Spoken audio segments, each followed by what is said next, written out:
Dick, do you see the bogey yet? Roger, believe I hold him this time. Roger. And control 730. 730 control, go ahead. Roger, 730, have a bogey on your 296 at 199. 102, this is 730, Vector 290.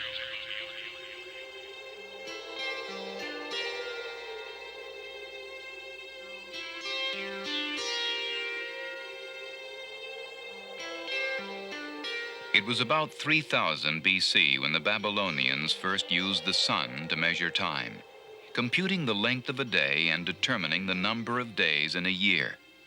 And it was almost 1500 years later before man discovered you could time the sun's movement from the shadow of a stick and came up with the first sundial. Sand glasses, water clocks, and burning candles kept the hours until the 14th century, when the mechanical clock was invented.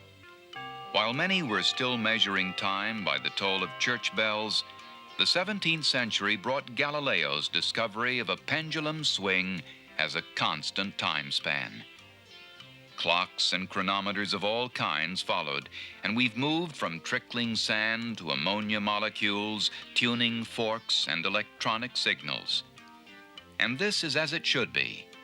For as civilization has progressed, we have become more sensitive to the exigencies of time and more sparing of its use, for better or worse. From Pheidippides and the battle at Marathon to the civilian defense spotters during the London air raids, the margin of time has become increasingly critical. Now, minutes, even seconds, can spell the difference between winning and losing. Radar has long replaced the marathon runner and the rooftop defenders. And airborne radar has improved the effectiveness of today's early warning systems almost as dramatically.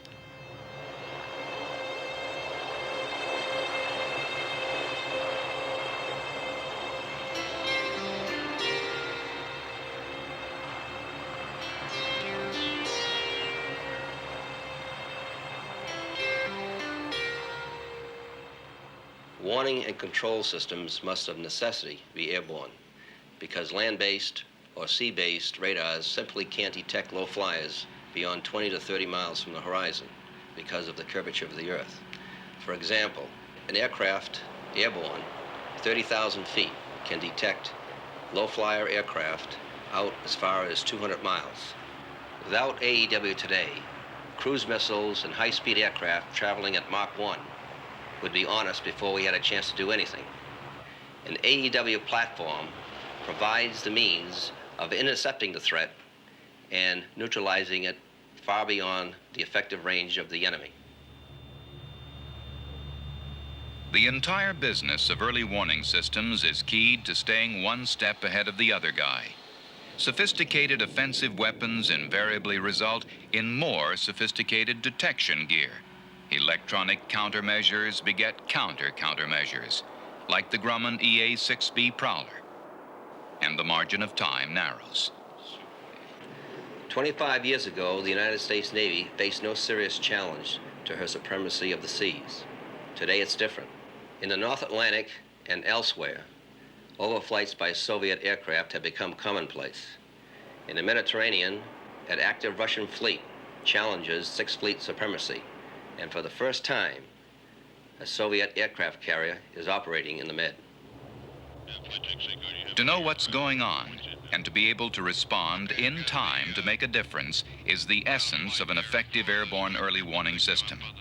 Automatic detection and tracking at long range, identification, friend or foe, communication with defensive systems, and timely coordination with combat information centers on land or sea. That's the role of the E-2C Hawkeye. With a 5-man crew to divide responsibilities, E-2C mission control lies with the 3 officers in the Combat Information Center in the back of the aircraft. From here, the Hawkeye can see hundreds of miles.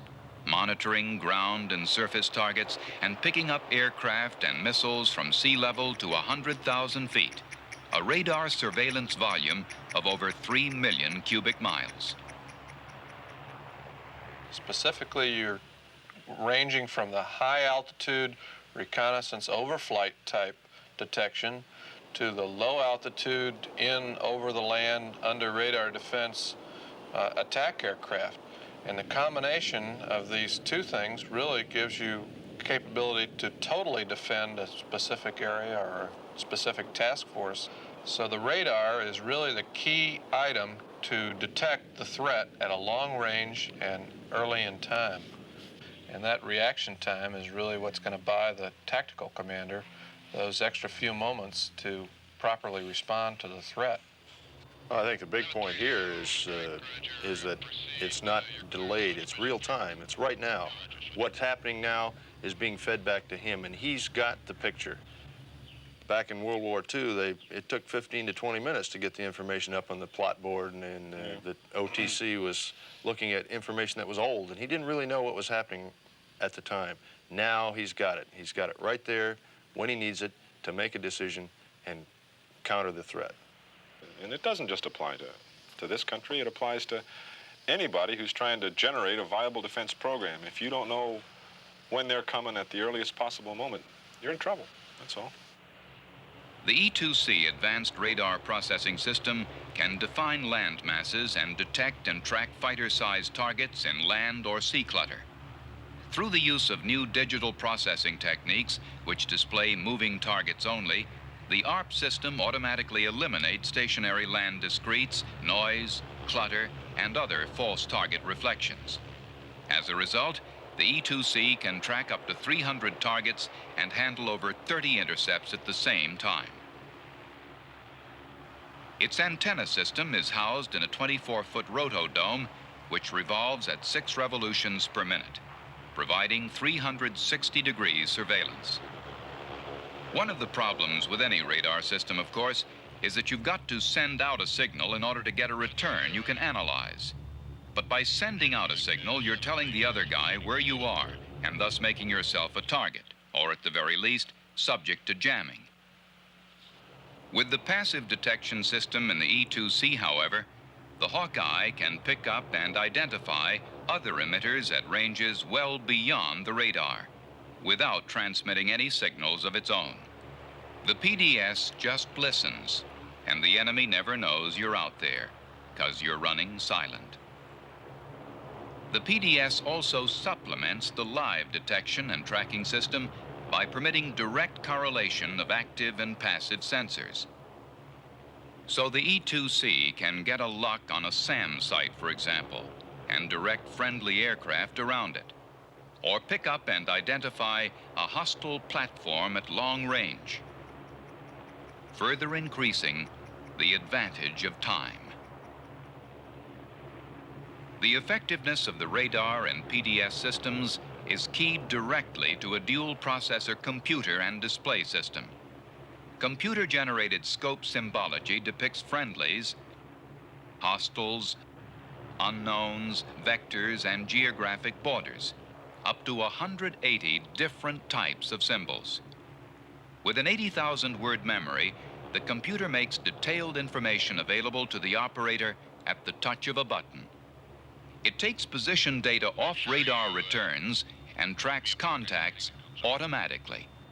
When the detectors detect a contact out there, within a matter of seconds, you have a course and speed and perhaps an altitude, an IFF readout. Gosh, back in the old days, you had to do that yourself. The aircraft is really a man-machine combination. The man can't do it without the machine, but the machine still requires the operator to make maximum utilization of all the detection and display and information processing capability that it presents to it.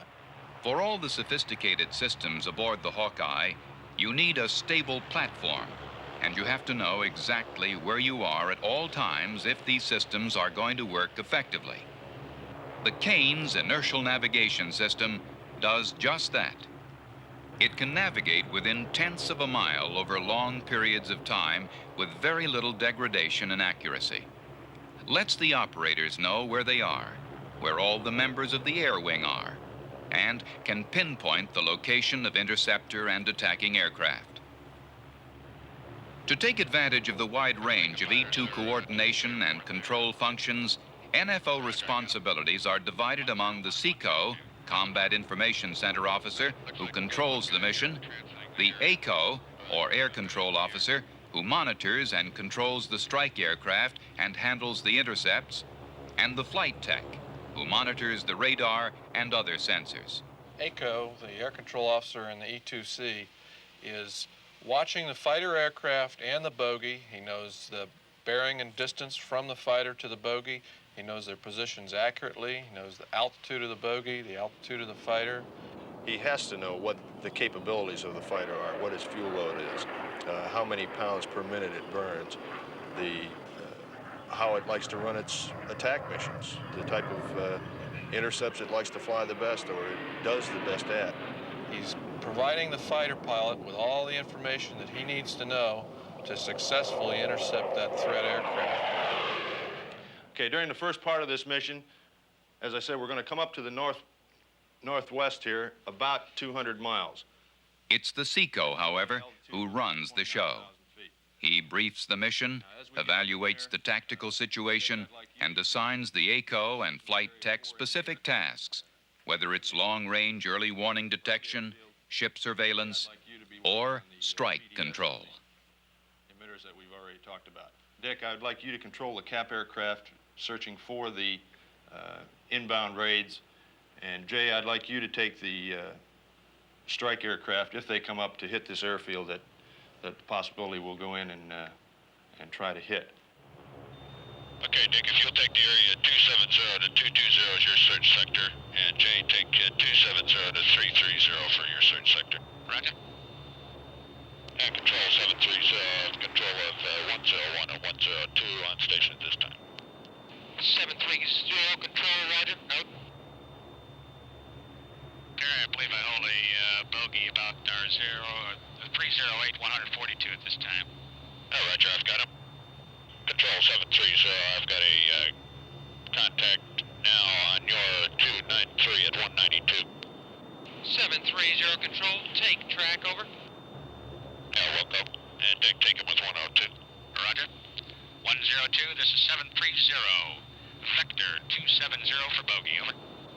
102, roger, 270 for bogey. 102, your bogey heading 130, speed 380. 102, roger, and 102 steady, 270, over. Roger. And Control 730, the contact appears to be a low flyer. 102, port 250. 102, roger, port 250. Your bogey 26879. Steady 25. 102, your bogey 26874. Control 730. 730, control, go ahead, over. This is 730, we have a clear to fire. 730, control, affirmative. Roger. And Dick, you're clear to fire. Roger. 102, your bogey 26671. 102, you're clear to engage. Target, when you acquire him. 102, roger, master arm switch arm. 102, bogey 26669. Bogey 195 at 6.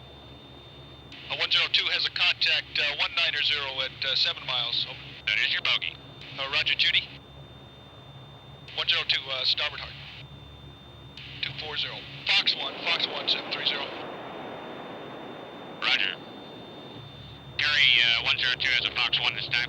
And Control 730, 101. 102 has a Fox 1 at this point. 730, control, roger. Fox 2, 102, Fox 2, Grand Slam. Roger, 102, Grand Slam. When voice communication is tactically undesirable, the E-2C can go to UHF or HF Datalink, completely eliminating the need for voice contact with other aircraft or the CIC. It's computers talking to each other in real time, and the only sound is the data tone. We had 2 F-14 squadrons and practiced a lot of intercept work.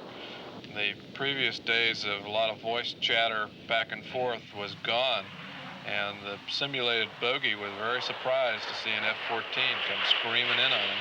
The F-14s were getting their information from the E-2C via Datalink, and that information enabled them to complete that intercept and be right on top of the target without any indication to the bogey.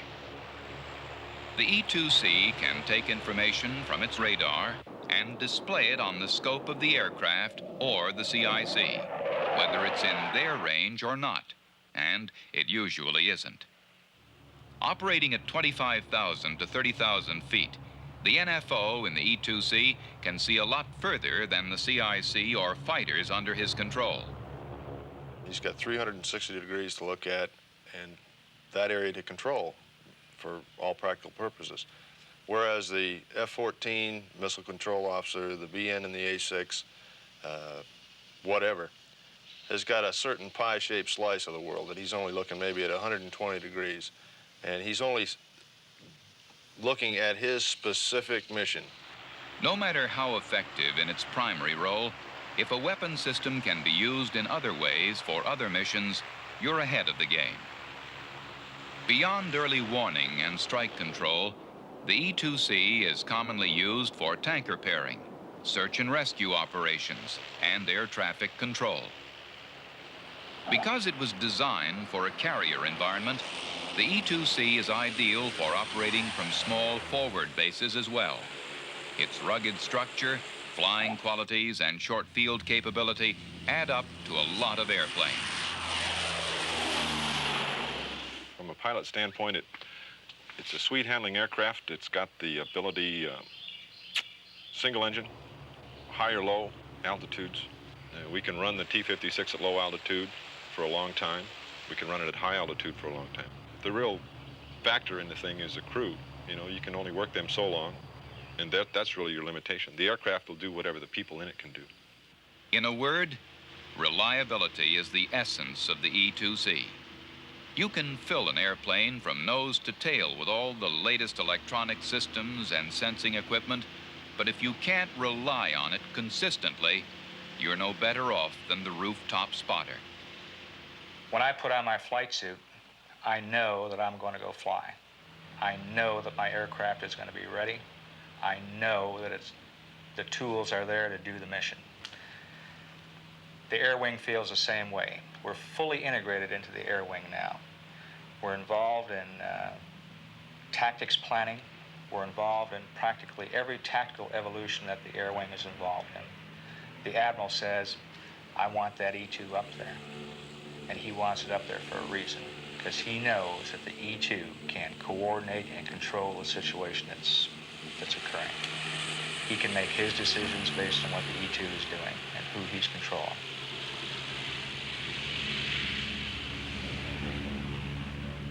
The value of the thing, I think, is that no matter what you call upon it to do, it's ready to perform that mission.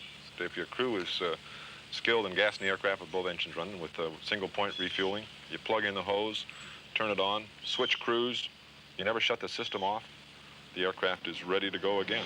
20, 30 minutes, and you can be back in the air again with a full system on the same aircraft. No system is perfect, of course, but troubleshooting the Hawkeye is a simple matter. With an in-flight performance monitoring system, or IFPM, built into the aircraft to isolate any faulty equipment and identify it while still in the air. One of the best portions of the operational aspects of the airplane is that it has so many backup modes. In other words, you can perform a mission in a degraded form of operation quite adequately, and you can degrade down to the position where you have very little equipment to work with. However, you can still perform your mission. Performance is what it's all about, and getting the job done in a dynamic environment that challenges E-2C systems from wheels up to touchdown has gained Hawkeye crews the well-earned confidence of the air wing and the group commander. They know that we're giving them good information, particularly on the Datalink. they know we're going to be right on, and they can get that Fox 1 and Fox 2 off, and everybody's happy.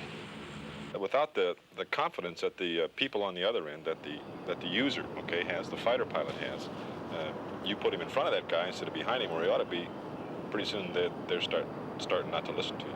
But they listen to us because we can do the job, and we can put them where they got to be. And the guys in the back end do that with fantastic regularity. There are no E-2 aces, but maybe there ought to be. Although they don't drop bombs or fire bullets, they're an integral part of a modern air defense system, providing total air surveillance and dependability when there's time for nothing less. Time, that's the key point. That's our product. That's, if we're doing our job right, that's what we're providing. We're providing time for decision making.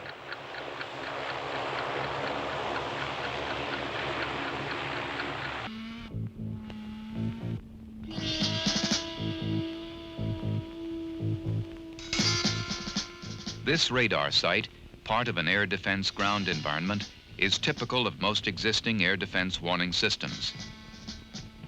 There is a growing worldwide awareness of the requirement to enhance ground radar effectiveness with the implementation of airborne early warning.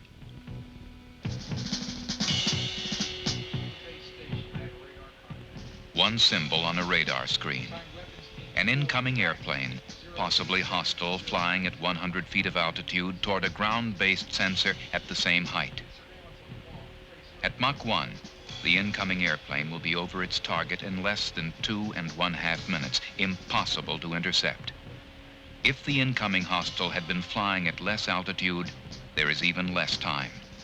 By the time a low-flying attacker is detected, he is in position to launch his weapons. Those incoming airplanes that can be detected early may only be decoys, planes sent at high altitude to draw off defending interceptors to load up the tracking teams. And while 10 or 20 or 30 high-flying targets are proliferating, still being tracked, the real high-speed attackers come in low, undetected, in the blind area below the horizon. Losing symbols on the radar screen does not necessarily mean that attacking aircraft are being destroyed. It could mean that fixed base defensive sensing equipment is no longer providing meaningful input. It could mean the defender can no longer claim control of his own airspace. It could mean that the defender has lost his sovereignty of the sky.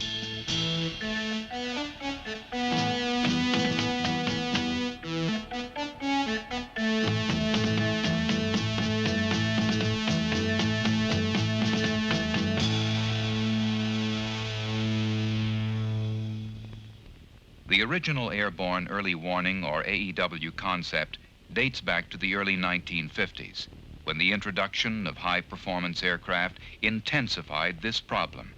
That is, the inability of radar to see below the horizon. By putting the radar in the air, the blind area is moved further out, and thus furnishes the time and space required for effective defense.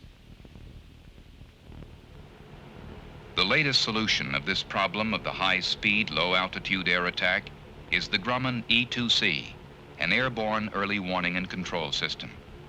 Designated the Hawkeye, this aircraft is the only system that was designed from its inception for this task. The E-2C and its predecessors have been in service since 1964 and are operational today. The system is primarily defensive and is an invaluable addition to a deterrent posture. This latest airborne early warning aircraft can automatically detect and track low-flying targets over land as well as over water. A strong resistance to electronic countermeasures allows it to operate in a hostile ground environment. It can run silent, using a sophisticated passive mode while still maintaining watch against surprise attack. These significant advances are accomplished with a higher degree of accuracy, reliability, and availability than ever before. The system can be linked to any inter- or multinational air defense ground environment, either on land or sea. The flexibility of the computer allows automatic two-way transmission of track data to the surface, where it is displayed to present a real-time picture of the tactical situation. The crew consists of the pilot, co-pilot, radar operator, combat information officer, and air control officer.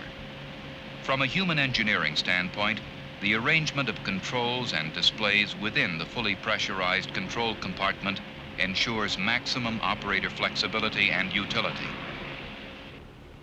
Flying at its normal operational altitude, the Hawkeye can maintain a combat barrier over 200 nautical miles from home base for about 4 hours, or perform the same mission for more than 7 hours in the extended range version. While on station, the E-2C covers 360 degrees in a cylindrical pattern, a surveillance volume of over 3 million cubic miles. With its unique height-finding capability, the system is able to accurately determine a target's altitude as well as bearing, range, and velocity. It is capable of automatically detecting over 200 targets and tracking them at ranges over 200 nautical miles. Detection and tracking over water or land areas is automatic. The automation afforded by its computer capacity allows its intercept directors to simultaneously engage and monitor over 30 intercepts. Fundamentally, a typical AEW mission starts with pre-flight checkout of all Hawkeye systems. An in-flight performance monitor, or IFPM, was designed into the E-2C electronic system to constantly monitor system performance and automatically assist in fault isolation of malfunctioning equipment. The lack of IFPM alert indicates all systems are go. Required data, such as geographic registration, track block numbers, or new weapons information, is then entered into the computer. The pre-flight checkout is completed.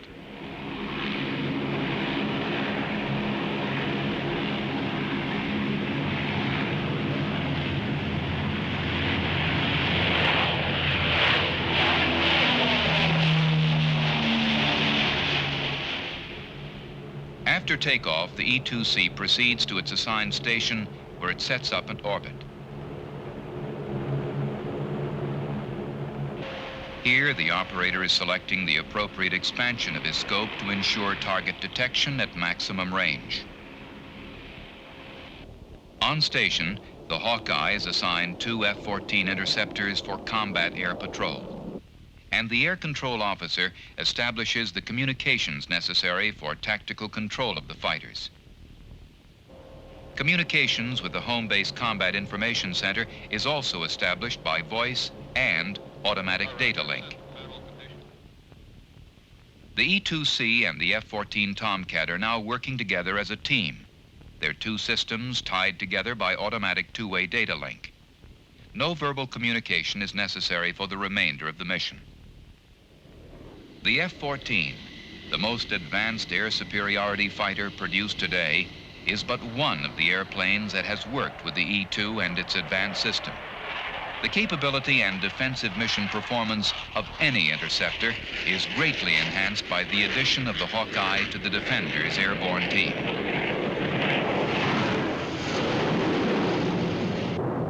The F-14 with the AUG-9 weapon system has a detection capability of its own for targets well over 100 nautical miles away.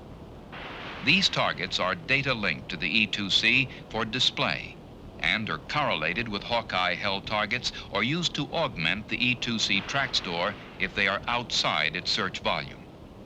Each F-14 has the ability to engage 6 targets simultaneously using Phoenix missiles.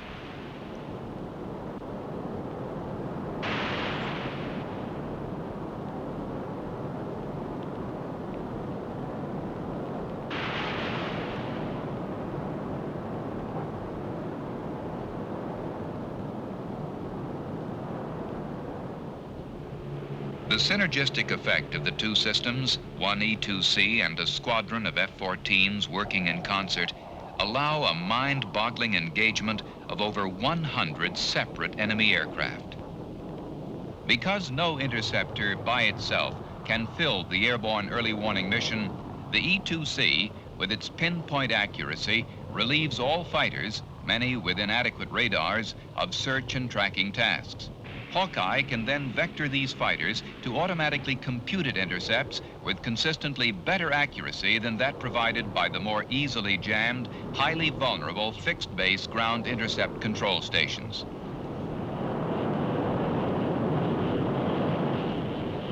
In addition, the advanced warning time afforded by the E-2C allows the useful engagement of 50% more fighters from a ground alert.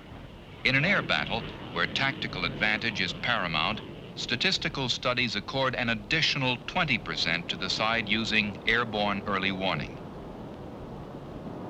To put it another way, under full-scale hostilities, a fighter force using effective airborne control can expect to increase enemy kills by 200% and reduce friendly losses on the order of 400%.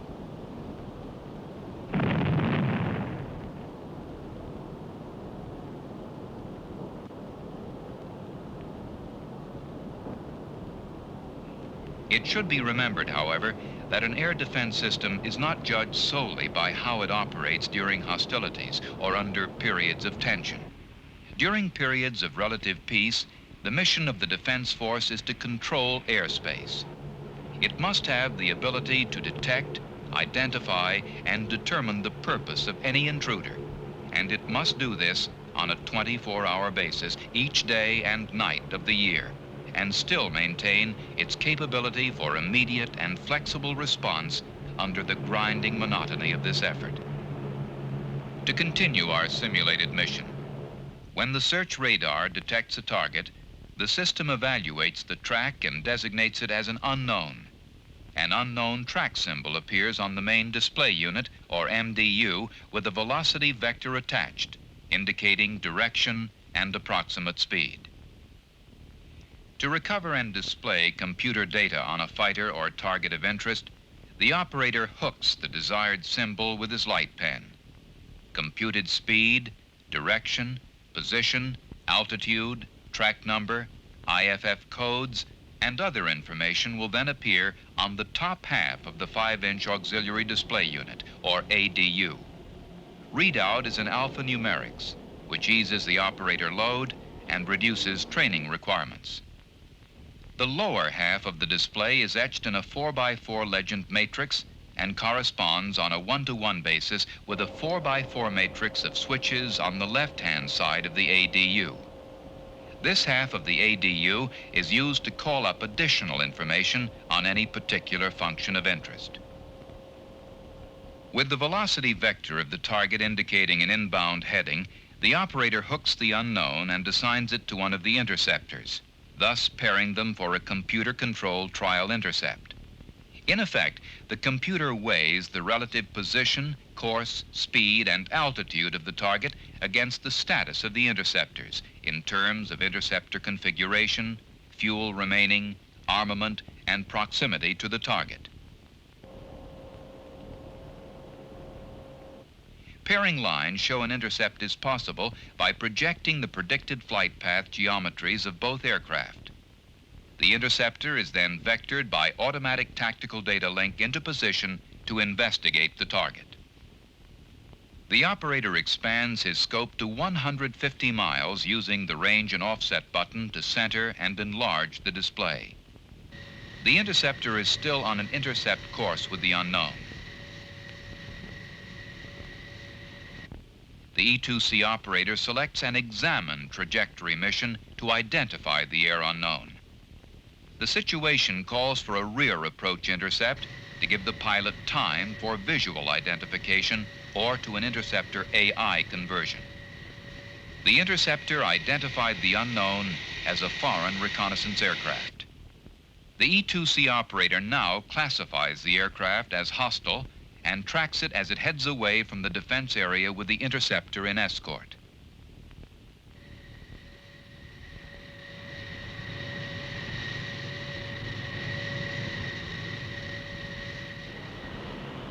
One E-2C is capable of controlling many such air-to-air intercepts simultaneously. Multiple tracks can be stored in the computer memory, any of which can be displayed at any given operator console. In addition, aircraft can be vectored to fixed geographic points such as waypoints, cap stations, or strike points. Target identification and alert to threat presence are provided by the Passive Detection System, or PDS. This system detects electronic emissions close in or at long distance, and initially causes the PDS symbol to appear at the rim of the main display unit, indicating the presence of an emitter and its azimuth. When the operator hooks the emitter symbol, received signal characteristics such as frequency and pulse width are automatically compared to intelligence information stored in the computer. The ADU now indicates the type of emitter, big bulge, together with other emitters known to be on the indicated platform, in this instance, a bare D. As the air unknown is the only target on the emitter azimuth and agrees with intelligence information, the operator confirms the emitter as a hostile air platform. Emitter position can also be determined without the radar system operating by triangulating slow-moving targets, providing a non-provocative means of monitoring adversary targets. Another E-2C mission, the control of strikes against hard targets, illustrates the flexibility of the system and its overland capability in weather conditions which preclude pilotage or visual contact with the ground. To ensure a successful strike mission, attack aircraft must be precisely vectored around terrain hazards and known surface defenses to the target. Internal and external reconnaissance sources lend a valuable assist in this area by locating the general region of SAM activity. With this information, the operator can then program a series of waypoints into the computer to avoid the known terrain hazards and surface defense positions, and the computer will display the optimum flight path to the target.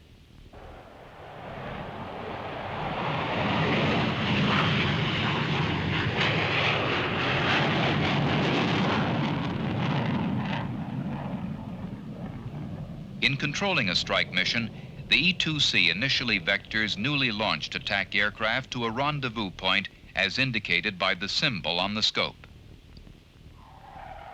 Once the strike elements have achieved successful rendezvous, the operator assigns the strike leader symbol to the nearest waypoint. Tactical Datalink is used to transmit flight profile data from the E-2C to the strike elements, automatically sending precise navigational information and turn commands to these aircraft until the terminal phase of the mission is successfully completed. Voice communication is available for emergencies. Upon return from a strike mission, aircraft are individually and positively identified. Navigation information is furnished either to home plate or to a tanker for refueling. The trend of our adversaries in recent years has been toward the development of increasingly sophisticated offensive weapon systems. Adequate weaponry is required to respond.